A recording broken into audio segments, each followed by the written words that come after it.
नमस्कार दोस्तों, हमारे चैनल में आप सभी का स्वागत है। आज की कहानी है भाग्य का खेल। देखिए सर, आप लोगों से हम कितनी बार कह चुके हैं, इस कार को हाथ मत लगाइए, यह बिक चुकी है। मथुरा से स्पेशल एक मैम यह कार लेने के लिए आई हैं।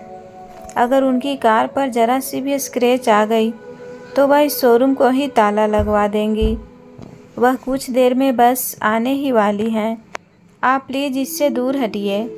उस शोरूम के एक कर्मचारी ने नबीन और रेखा से कहा। नबीन गुस्से में बोला, पर आप लोग ऐसा कैसे कर सकते हैं? मुझे मेरी पत्नी को ये कार उसके जन्मदिन पर गिफ्ट देनी थी। सॉरी सर, आप 1 महीने पहले ये कार देख कर गए थे। उसके बाद आपने कोई जवाब नहीं दिया। हम क्या आपका इंतज़ार करते रहते? इतना कहकर उसने नबीन और रेखा को उस कार से दूर खड़ा कर दिया। रेखा अपनी मनपसंद कार न मिलने के कारण नबीन पर गुस्से में तिल मिलाने लगी और उसे वहीं उल्टा सीधा बोलने लगी। तो नबीन बोला, तुम्हें तो पता ही है कितनी मुश्किल से मैं चला रहा हूँ। ऊपर से तुम्हारी ये नई नई डिमांड। पता भी है इस कार के लिए मैंने कितने लोगों से कर्जा लिया हुआ है। लेकिन रेखा को कहाँ उसकी सुनने वाली थी। उसे तो अपने जन्मदिन पर बस वही कार तोहफे में चाहिए थी। अभी दोनों में बहस हो ही रही थी कि तभी वहाँ 2 लोगों के साथ एक 55 वर्षीय महिला पहुँची। आँखों पर चश्मा, बदन पर बनारसी सिल्क की साड़ी, मानो उनकी खूबसूरती को 4 चांद लगा रही थी। शोरूम के मालिक ने उनको देखते ही कुर्सी खींचकर बैठाया और बोला, क्या लेंगी मैम आप? चाय, ठंडा, कॉफ़ी? उस महिला ने एक कोल्ड कॉफ़ी लाने के लिए बोला तो शोरूम का एक कर्मचारी दौड़कर उनके लिए एक कोल्ड कॉफ़ी लेकर आया। सारी फॉर्मेलिटी पूरी करने के बाद शोरूम का मालिक बोला, मैम आपकी कार बिल्कुल रेडी है। सुनैना जी जैसे ही उस कार तक पहुंची, उन्हें वहां देखकर रेखा और नबीन के पैरों तले ज़मीन सरक गई। जैसे उन्होंने कोई इंसान नहीं बल्कि भूत देख लिया हो। उन्हें अपनी आंखों पर विश्वास ही नहीं हो रहा था। उन्होंने एक कुटिल मुस्कान उन दोनों पर डाली और पूरे 50 लाख का चेक शोरूम के मालिक को पकड़ाते हुए बोली, ये कार शाम तक मेरे ऑफिस तक पहुंच जानी चाहिए। जी मैम, आप बिल्कुल चिंता मत कीजिए, हम पूरी सेफ्टी के साथ आपकी कार आपके ऑफिस तक पहुंचा करके आएंगे। इतना कहकर उसने सुनैना जी की गाड़ी का दरवाज़ा खोला और सुनैना जी अपने दोनों आदमी के साथ मथुरा के लिए वापस निकल गई। वहीं नबीन और रेखा तो जैसे सुनैना जी को देखकर फेविकोल की तरह एक जगह ही चिपक गए थे और अपनी फटी आंखों से बस अभी भी रास्ते की तरफ उन्हें ही निहार रहे थे। नबीन ने हड़बड़ाते हुए शोरूम के एक कर्मचारी से पूछा, भाई यह जो औरत थी वह कौन थी? क्या आप जानते हैं इनको? नबीन ने अनजान बनते हुए कहा। वह कर्मचारी हंसते हुए बोला, क्या सर, आप इन मैडम को नहीं जानते? अरे यह पूछिए, इनको कौन नहीं जानता? पूरे मथुरा से लेकर दूर दूर शहर में उनके नाम के चर्चे हैं। रेखा को तो अभी भी यकीन नहीं हो रहा था। उसे लग रहा था जैसे उसने कोई सपना देख लिया हो। अभी कुछ सालों तक पाई पाई के लिए मोहताज भटकने वाली औरत यहाँ तक कैसे पहुँच गई, उसे तो यही समझ में नहीं आ रहा था। और नबीन से हड़बड़ाते हुए बोली, नबीन ऐसे कैसे हो सकता है? नबीन भी सोच सोचकर परेशान था। उसे भी कुछ समझ में नहीं आ रहा था। उधर सुनैना जी ऑफिस पहुंची और अपनी कुर्सी पर बैठकर उस फोटो को एकटक निहार रही थी, जिस दर्द को उन्होंने इतनी करीबी से देखा था। आज फिर से वह उनके सामने था। यही सोचते हुए वह अतीत में खोई चली गई। अरे माँ, आप सुबह नहाकर घर में बैठा करो, आपसे बहुत दुर्गंध आती है। समझ में नहीं आता, इतना बड़ा घर है, इतनी महंगी महंगी चीज़ों से मैं घर को सजाया हूँ। लोग आते जाते हैं तो मेरे घर की तारीफ़ें करते हैं, और इन सब चीज़ों में एक आँख है जिस पर नज़र जाए तो लोग शर्म से अपना मुंह छुपा ले। एक तो गर्मी से हालत ख़राब है, ऊपर से आपकी ये बदबू। चलिए जाइए, पहले नहाइए, फिर यहाँ बैठिएगा। नबीन अपनी माँ सुनैना जी से कहता है। सुनैना जी आंखें भिगो कर बोली, बेटा नबीन, तू क्या अपनी माँ को जानता नहीं? मैं तो सुबह नहाकर भगवान का ध्यान करती हूँ, फिर यहाँ आती हूँ। और बेटा, पूरी रात मैं पसीने में तरबतर रहती हूँ। मेरे कमरे का टेबल फैन भी खराब है। कितने दिनों से बहू को कह रही हूँ कि ठीक करवा दो और मेरे लिए एक साबुन ला दो, पर मेरी यहाँ सुनता कौन है। इतना कहकर सुनैना जी रोने लगी। तो नबीन बोला, माँ, सुबह सुबह आप अपनी बहू की शिकायत कर रही हैं, आपको शर्म नहीं आती? अरे पूरे घर की जिम्मेदारी वो उठाती हैं, आपका इतना ख्याल रखती हैं, और आप हैं कि उसकी ही शिकायत करती हैं। तभी सुनैना जी की बहू रेखा वहाँ आई और बोली, अरे मम्मी जी, आप सुबह सुबह इनके सामने क्या रोना लेकर बैठ जाती हैं? जानती है ना, नौकरी की परेशानी, घर की जिम्मेदारी, कितना कुछ ये करते हैं। आप तो माँ हैं, आपको अपने बेटे की चिंता नहीं। और क्या कह रही थी ये कि पंखा नहीं ठीक करवाया और साबुन नहीं देती? सुनो जी, घर में नया साबुन नहीं था तो मैंने कहा कि लाइफ बॉय साबुन वहाँ रखा हुआ है, उसी से नहा लो, पर नहीं, आपकी माँ को तो सुगंधित साबुन चाहिए। काम के न काज के, दुश्मन अनाज के। अरे दूसरी बहू होती तो कब का घर से बाहर कर दी होती। वो तो मैं हूँ जो इनको रखती हूँ, और देख लो, आपके सामने मेरी शिकायत कर रही है। इतना कहकर रेखा रोने का नाटक करने लगी। नबीन बोला, रुला दिया ना बेचारी को। आपकी दिक्कत क्या है, और क्यों नहीं आप लाइफ बॉय साबुन लगा सकती हैं? सुनैना जी बोली, बहू, जो साबुन मुझे दे रही थी उस साबुन से हम हाथ धोते हैं, और वही साबुन वो मुझे नहाने के लिए दे रही थी। सोचो, फिर मैं भगवान की पूजा कैसे करूँगी? नबीन कुछ कहता उससे पहले रेखा बोली, अच्छा, साबुन भी क्या गंदा हो जाता है? अरे हाथ धोने के लिए मैंने हैंड वॉश ला कर रख दिया है, तो अब क्या ये साबुन बर्बाद होगा? देख रहे हैं आप अपनी माँ की नवाबी। और जानते हैं, पंखे को ठीक करवाने में अब इतने पैसे लगेंगे कि उतने में नया पंखा आ जाएगा। अब बताओ कितना खर्चा हो जाएगा? नबीन बोला, खर्चों की इनको क्या परवाह है, इनकी तो सारी डिमांड पूरी हो जाती है। कोल्हू के बैल की तरह तो मैं पीसता रहता हूँ।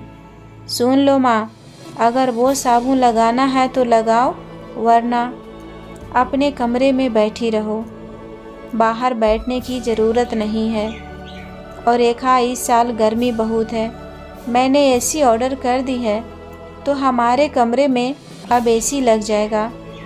रेखा मुस्कुराती हुई पति को दफ्तर जाने के लिए विदा किया।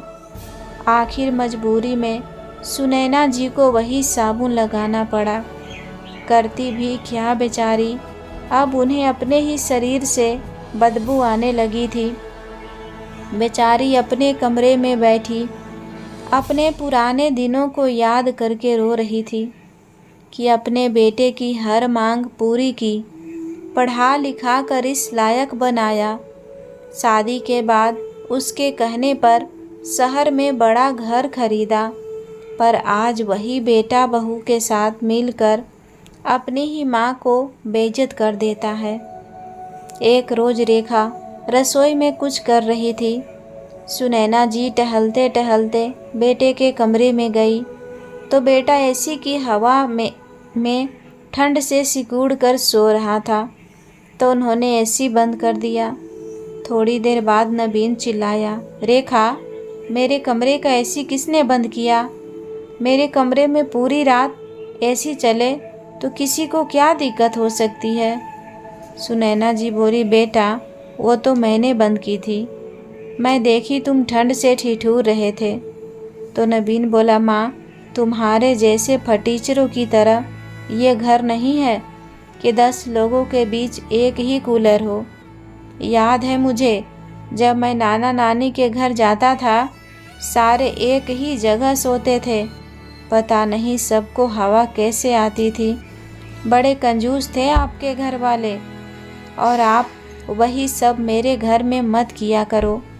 इतना कहकर नबीन गुस्से में अपने कमरे में चला गया। रेखा बोली, कितनी बार कहा है आपसे, आप ज़्यादा हितैषी मत बनो। सुबह सुबह बातें सुनने का शौक चढ़ा था और बिना मुझसे पूछे मेरे कमरे में कदम रखने की हिम्मत कैसे की?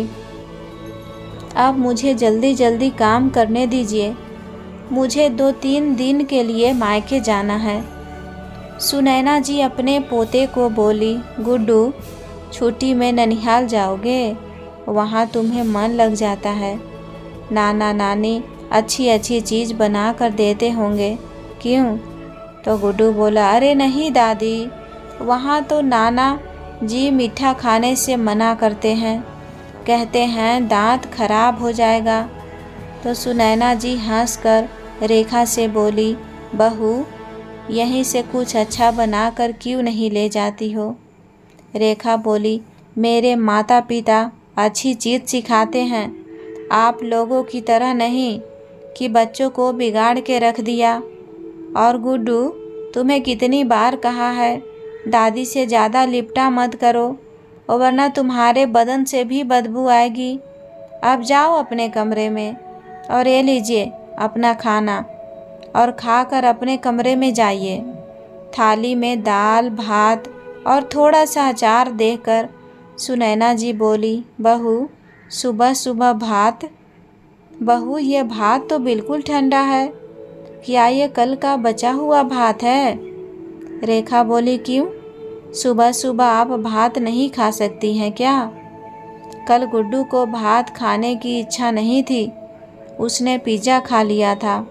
आप खा लीजिए भात, वरना दोपहर तक तो ये खराब हो जाएगा। कुछ तो अपने बेटे पर दया करो, अनाज बर्बाद होगा। सोचो कितनी मेहनत करके वे कमा कर घर लाते हैं। तो सुनैना जी सोची, जिरह करने से कोई फ़ायदा नहीं है, क्योंकि उनकी सुनने वाला उस घर में कोई नहीं था। बहू के साथ साथ बेटा भी इज्जत और परवाह करना भूल गया था। वह रोते हुए बासी भात खा ली और अपने कमरे में जाने लगी। तभी फ़ोन की घंटी बजी। रेखा बोली, अब इस वक्त किसने फ़ोन किया? रेखा ने फ़ोन उठाया तो उधर से उसकी ननद सुमन ने कहा, कैसी हो भाभी, और माँ कैसी है? रेखा मुंह बनाते हुए बोली, मेरी हालत तो पूछिए मत, और मम्मी जी के मज़े ही मज़े हैं। आप सुनाइए, आप तो मज़े से रह रही होंगी ना? अरे दीदी, कभी अपनी जिम्मेदारी को अपने साथ भी ले जाइए, कुछ पल हम भी चैन से गुजार सकें। रेखा की तंज भरी बातों को सुनकर सुमन बोली, हाँ हाँ भाभी, अपनी जिम्मेदारी को मैं भूली नहीं हूँ, पर वो बात अलग है कि माँ वहाँ से आना ही नहीं चाहती। उस घर में पापा और हमारे बचपन की यादें जो हैं, और कुछ रोज़ के लिए मैं वहाँ आ रही हूँ, तब शायद आपको थोड़ा आराम मिल जाए। भाई से बता दीजिएगा मैं परसों आ रही हूँ। रेखा ने फ़ोन पटक कर बोली, लो, एक मुसीबत क्या कम थी जो दूसरी भी आ रही है। सुनैना जी बोली, किसका फ़ोन था बहू? रेखा बोली, और किसका? आपकी लाडली का था। परसों आ रही है, यहाँ रहकर क्या ही जिम्मेदारी निभाएगी, बल्कि हमारा खर्चा ही बढ़ाएगी। रेखा बड़बड़ाती हुई पति को सब बताने चली गई। बेटी के आने की खबर से सुनैना जी के चेहरे पर थोड़ी सी खुशी आई और वो 2 दिन तक घड़ी की ओर देखती रही थी कि कब ये वक्त बीते और उनका बेटी से मिलना हो। 2 दिनों बाद रेखा सुनैना जी की तरफ एक साड़ी फेंकते हुए बोली, आज अच्छे से नहा लीजिएगा और ये साड़ी पहन लीजिएगा। सुनैना जी बोली, बहू तुम तो इस तरह की साड़ी नहीं पहनती, फिर ये साड़ी किसकी है? रेखा बोली, मेरी माँ की साड़ी है। उनके पास ऐसी ऐसी कितनी ही पुरानी साड़ियाँ पड़ी थी, तो मैंने सोचा था 2-4 आपके लिए भिजवा दें। सुनैना जी बोली, बहू क्या मेरा बेटा इतना भी नहीं कमाता कि मुझे 2 जोड़ी साड़ी दे दे? अब क्या मैं तुम्हारी माँ की उतरन पहनूंगी? रेखा गुस्से में सुनैना जी का मुंह पकड़ते हुए बोली, शौक तो देखो इस बुढ़िया के, एक पाँव कब्र में लटका हुआ है और इन्हें नई साड़ी चाहिए। चुपचाप से नहा कर पहन लो, वरना आज रात ही इन्हीं फटे पुरानी साड़ियों में रेलवे स्टेशन पर छोड़ आऊँगी। जब वहाँ लोग भीख देंगे तब समझ में आएगा। अब जाओ मेरी नज़रों के सामने से। बेचारी सुनैना जी अपनी किस्मत को कोस रही थी कि ना जाने और क्या क्या देखना और सुनना बचा है। 2 घंटे बाद सुमन अपने मायके आई। रेखा ने सामने 2 बिस्कुट और चाय रख दिया। सुनैना जी की नज़रें बिस्किट पर थी और देखकर सुमन अंदर ही अंदर रो रही थी। उसने बड़े प्यार से वो बिस्किट माँ की तरफ बढ़ाई तो सुनैना जी बोली, नहीं बेटा, तुम थकी हारी आई होगी, तुम खाओ, मैं तो दिन भर खाती ही रहती हूँ। सुमन बोली, हाँ माँ, वो तो दिख ही रहा है। इतना कहकर उसने माँ को ज़बरदस्ती बिस्किट खिला दी। माँ बिस्किट ऐसे खा रही थी मानो सालों पहले उन्होंने बिस्किट का स्वाद चखा हो। कुछ देर बाद सुमन जब अपनी माँ और भाभी से बातें कर रही थी तो भतीजा उसके पर्स से कुछ निकाल रहा था। सुमन वहाँ जाकर उसे रंगे हाथों पकड़ी और उसे समझाई कि आइंदा से ऐसी हरकत मत करना, वरना मैं तुम्हारे मम्मी पापा को बता दूंगी। अगले दिन सुबह बेमतलब का हर कोई गुस्से में था तो नवीन बोल रहा था, रेखा मेरा रुमाल नहीं मिल रहा है, ढूंढ दो। इतने छोटे से घर में रहना मुश्किल हो गया है, ऊपर से इतने सारे लोग देखकर मैं परेशान हो जाता हूँ। रेखा कमरे से रुमाल लेकर आई और बोली, ये लीजिए, तकिए के नीचे आ गया था। नवीन बोला, मेरा नाश्ता तैयार है? रेखा बोली, हाँ हाँ आ जाइए, सुबह से तो रसोई में ही लगी हूँ, और गुड्डू को भी कहिए नाश्ता कर लेगा। रेखा ने सबको नाश्ता लगाया और बोली, गुड्डू सैंडविच और केला है, जल्दी से खा लो, वरना स्कूल के लिए देर हो जाएगी। तभी सुमन रेखा से बोली, भाभी आप गुड्डू को खाना खिला दीजिए, तब तक मैं उसका बैग पैक कर देती हूँ। इतना कहकर वो गुड्डू का बैग पैक करने लगी। तभी उसकी नज़र कुछ पैसों पर पड़ी। उसने पैसे निकाल कर कहा, गुड्डू तुमने फिर से पैसे लिए? कल ही मैं तुम्हें समझाया था कि ये अच्छी बात नहीं है। गुड्डू गुस्से में बोला, आपकी हिम्मत कैसे हुई मेरे बैग को चेक करने की? मुझे नहीं खाना। तभी रसोई से रेखा आई और बोली, क्या हुआ, तुम गुस्से में क्यों हो? गुड्डू बोला, देखो ना मम्मा, एक तो कल भी इन्होंने मुझे डांटा था और आज मेरे बैग से पैसे निकाल ली।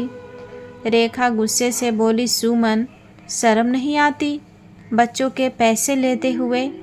आखिर मेरे बेटे ने ऐसा क्या किया जो आपने इसे कल डांट दिया? यह सब आप अपने घर में किया करो, हमारे घर में ये सब नहीं चलता। दे दीजिए इसके पैसे। सुमन बोली, नहीं, बिल्कुल नहीं दूंगी। भले ही ये छोटा है पर हमारे घर के ये संस्कार नहीं है। आपको पता है मैंने इसे किस बात के लिए डांटा? आपके लाडले गुड्डू ने कल मेरे पर्स से पैसे निकाले थे। पूछो इसे, अब तो चोरी भी करना सीख गया है। इसकी जितनी जिद आप लोग मानते हैं उतना ही ये जिद्दी होता जा रहा है। सुनैना जी ने कहा, सही किया बेटा जो तुमने इसे डांटा। आखिर ये घर का बच्चा है, कोई नहीं चाहेगा ये बिगड़ जाए। इसकी जगह अगर मेरा बेटा होता तो मैं उसे कड़ी से कड़ी सज़ा देती।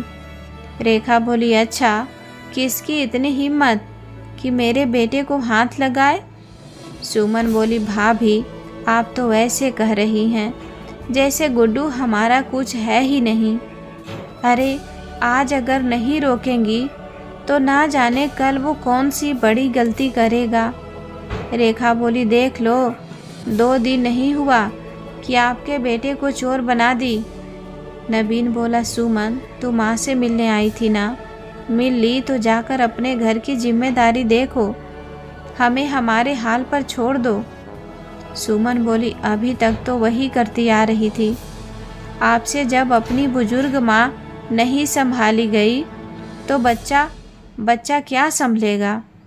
भैया आप अगर ऐसी बातें करेंगे तो सोचिए आपका बच्चा क्या सीखेगा।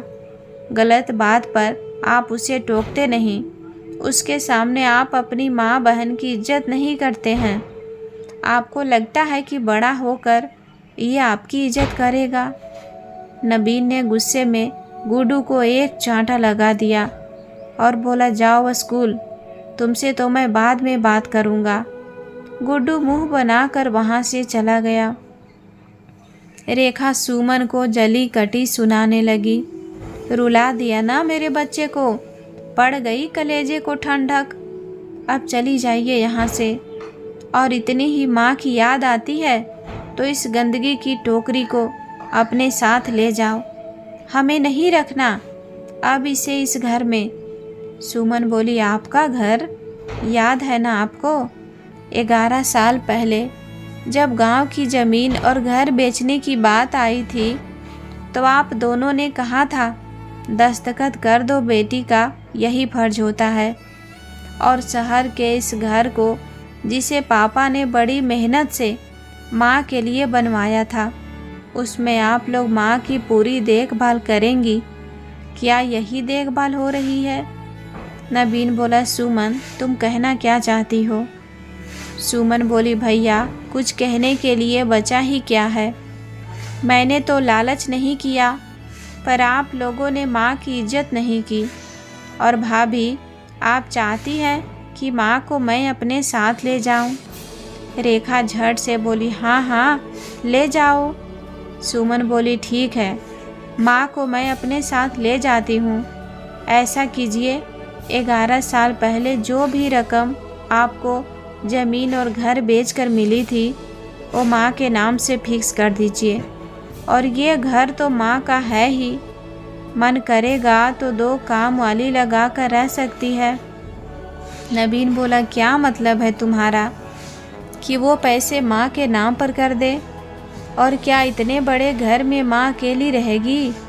सुमन हंसकर बोली, अभी सुबह ही तो आप चिल्ला कर कह रहे थे कितना छोटा घर है, लोगों के आने से आपको घुटन होती है, और अभी आप कह रहे हैं कि इतना बड़ा घर है।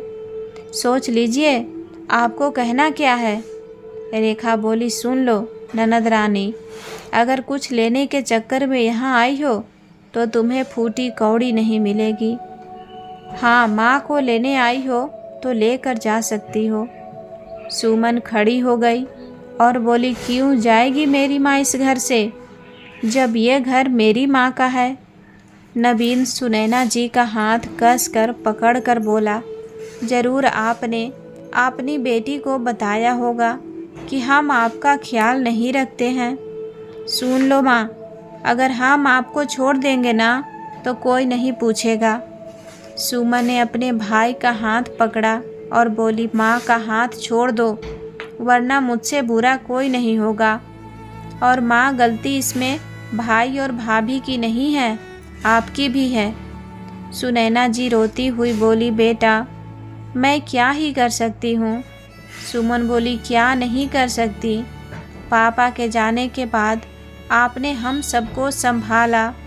उनके गुजरने के बाद आपने मेरी शादी करवाई और मुझे याद है शादी के दिन ही इन लोगों ने मुझसे वो दस्तखत करवाए थे ताकि शादी के बाद कहीं मैं बदल ना जाऊं। जब ये इतना बदल गए तो आप अपने आप को नहीं बदल सकती? अरे आपने मुझे सिखाया था कि अपने अधिकारों के लिए बोलना सीखो, फिर आप अपनी ही सीख कैसे भूल गई? बहू तो बहू, बेटा भी आपकी इज्जत नहीं करता। छोटा सा पोता भी आपको आते जाते ठोकर मार देता है और आप चुपचाप रह जाती हैं। आखिर क्यों? माँ, आप बोझ नहीं हैं। बेटी की बातों ने सुनैना जी को बहुत साहस दिया। तभी रेखा गुस्से में सुमन के बाल पकड़ी और बोली, ये ऐसे नहीं मानेगी, बहुत इज्जत दे दिया, चल निकल मेरे घर से। सुमन चाहती तो एक झटके में रेखा को जवाब दे सकती थी, पर उसने बस अपनी माँ की तरफ देखा। अचानक सुनैना जी में इतनी ताकत आई कि उन्होंने एक जोर का थप्पड़ रेखा को जड़ दिया और बोली, छोड़ मेरी बेटी को। तेरी हिम्मत कैसे हुई मेरी बेटी को हाथ लगाने की? रेखा दूर लड़खड़ा कर गिर गई। नवीन सामने आया और बोला, माँ, 4 दिन में बेटी ने तुम्हें इतना खिला दिया कि तुम्हारी चर्बी बढ़ गई। सुनैना जी कुछ कहती उससे पहले सुमन ने जोर का थप्पड़ अपने भाई को जड़ दिया और बोली, बेशरम आदमी, अपनी माँ से तुम ऐसे बात करते हो? अरे जो अपनी माँ की इज्जत नहीं कर सकता वो समाज की औरतों का क्या ही इज्जत करेगा। अब मैं तुम्हें बताती हूँ कि तुम्हारे साथ क्या होना चाहिए। रुको। सुमन ने तुरंत पुलिस को फ़ोन किया और वहाँ की खबर दी। देखते ही देखते आस पड़ोस के सभी लोग जमा हो गए। पुलिस आई। सुनैना जी की हालत देखकर किसी को कुछ कहने की ज़रूरत नहीं थी। सुनैना जी ने अपने आप बीती पुलिस को बताई। पुलिस ने फिलहाल रेखा और नवीन को गिरफ्तार किया। पूछताछ करके अगले दिन दोनों घर आए। जब उन्हें एहसास हुआ कि अब उनकी हालत और इज्जत दोनों खराब हो चुकी है, तो दोनों सुनैना जी से माफ़ी मांगने लगे। सुनैना जी ने बेटी की तरफ देखा तो सुमन बोली, माँ, पहले भी आप अपने फैसले खुद लेती थी और आज भी लेंगी। बस इतना याद रखिएगा कि अपनी इज्जत सबसे पहले आप खुद करेंगी, तभी लोग आपकी इज्जत करेंगे।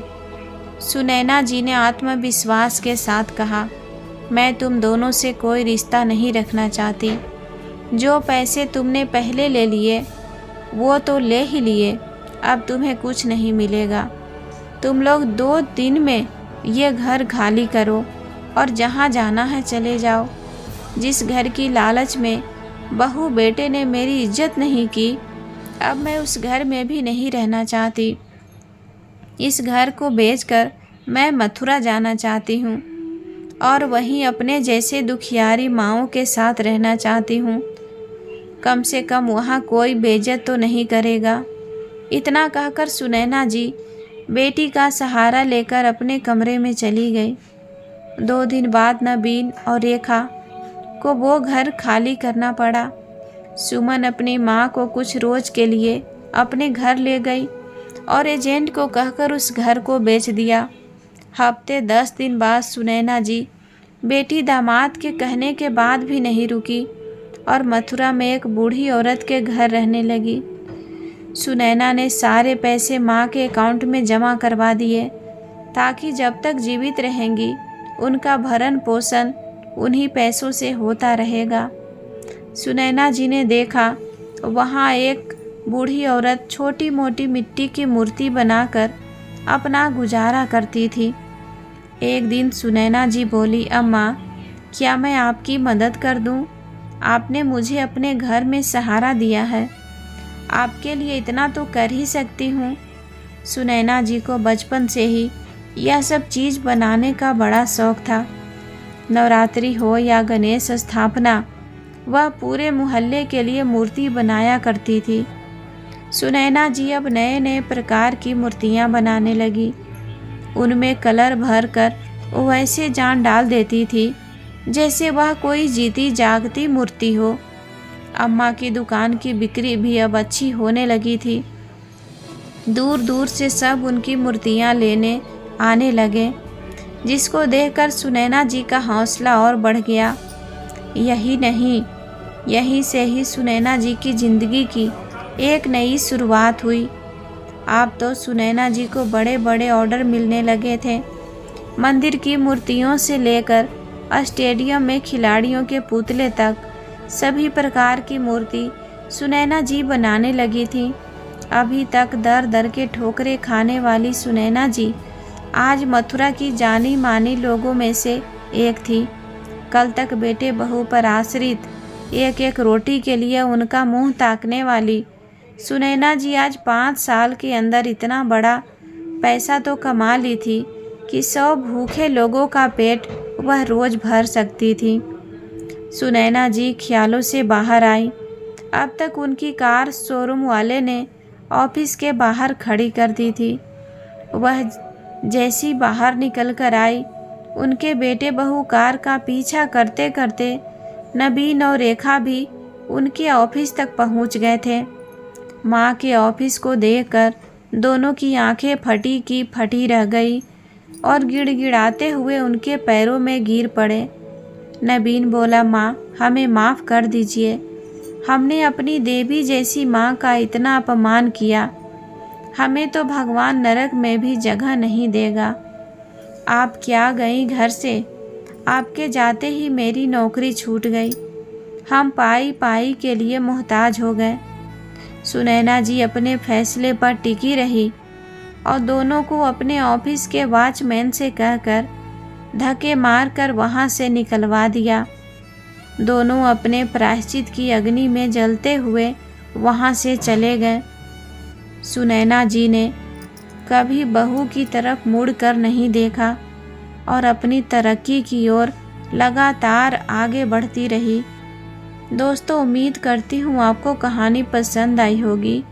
कहानी पसंद आए तो वीडियो को लाइक करें। चैनल पर पहली बार आए हैं तो सब्सक्राइब करके बेल आइकन घंटी ज़रूर दबा लें। धन्यवाद।